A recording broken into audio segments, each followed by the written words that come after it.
আজই ডাউনলোড করুন আর এনজয় করুন আপনার পছন্দের শো। আপনার কথা শুনে তো আমি পার্লারে চলে গেলাম, আর তারপর গিয়েই দেখলাম অ্যাপ্রন কেটে দিল। আমিও ঠিক আপনার মতোই চমকে গেছিলাম।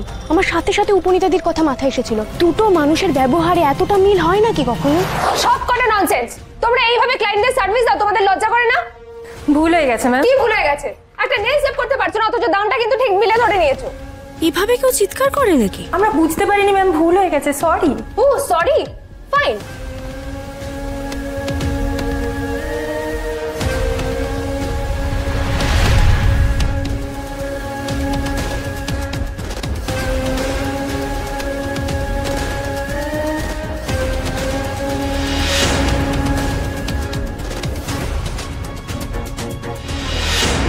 হুবহু একরকম ব্যবহার। আরে সাকে কি এমন হয়েছে বলো তো? দাও না রিমোটটা। আরে বললাম তো, তুমি তো জানোই। আবার বাবলু তো কি হচ্ছে? ওই তো আশি এসে গেছে। আশি, কেমন ছিল তোমার শো? শো তো খুব ভালো হয়েছে, কিন্তু হই হইটা কি নিয়ে হচ্ছে? আর বলো না আরশি, আমরা সবাই মিলে একসাথে বাবলুদার একটা ব্লকবাস্টার সিনেমা আমার প্রতিশোধ দেখছিলাম। দুম করে লাস্ট পার্টে বন্ধ করে দিল। আমার প্রতিশোধ? দারুণ সুন্দর গল্পটা। তাই? কিরকম শুনি? আরে ছাড়ো না, বাদ দাও না। কেন বাদ দেবো? এই মজুদি তুমি বলো তো। এসো এসো, আমি বলছি। একটা লোকটাকে মনে হবে যে সে মারা গেছে প্রথমে, ঠিক আছে, কিন্তু লোকটা মারা যায়নি।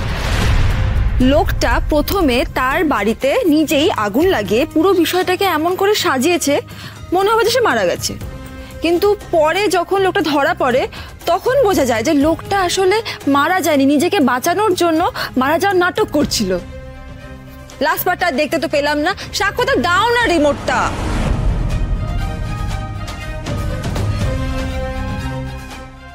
মরে না গিয়ে মরে যাওয়ার নাটক করা,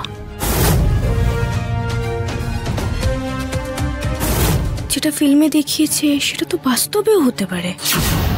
স্যার, আরে বললাম তো। বলছি চলুন তো, আমাদের একটু বেরোতে হবে। এখন আবার কোথায় যাব? আরে একটা জায়গায় যাব। মধুদি, ঋতুদীপ, আমরা একটা জায়গায় যাচ্ছি, চলে আসবো তাড়াতাড়ি। হ্যাঁ চলুন চলুন চলুন না। এই রিমোট। সাবধানে যেও আরশি। আশি, দাঁড়াও, আমার কথা শোনো। আরে মাস্ক খুলছেন? আরে ছাড়ো তো, এখানে কোনো লোক নেই। আমাকে একটা কথা বলো তো, দুম করে আমাকে বাড়ি থেকে নিয়ে এলে, আর সমানে এখন কাকে যেন খুঁজে যাচ্ছ।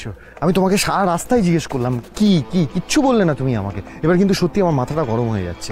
কি ব্যাপার স্পষ্ট করে না বললে কিন্তু এক পাও এগোবো না। কাল না একটা অদ্ভুত স্বপ্ন দেখেছি আমি, সেটা আপনাকে বলা হয়নি।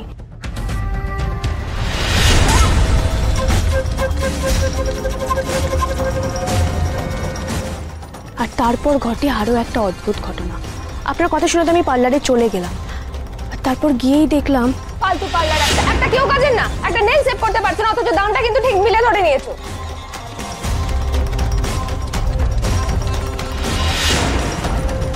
হোয়াট? অ্যাপ্রন কেটে দিল? হ্যাঁ স্যার, আমিও ঠিক আপনার মতোই চমকে গেছিলাম। আমার সাথে সাথে উপনীতাদির কথা মাথায় এসেছিল। আর জানেন, আজকে সারা প্রোগ্রামে আমার উপনীতাদির কথাই মাথায় ঘুরছিল। আর বাড়িতে ঢুকেই আপনার সিনেমার গল্পটা শুনে আমার মাথা পুরো ঘুরে গেল স্যার। আমার ধুয়ে চার করতে পেরেছি আমি। মানে সিনেমার গল্প শুনে ধুয়ে চার কি করে করছো আমি বুঝতে পারছি না। স্যার, আপনাকে তো শুরু থেকে সবটাই বললাম আমি। দুটো মানুষের ব্যবহারে এতটা মিল হয় নাকি কখনো?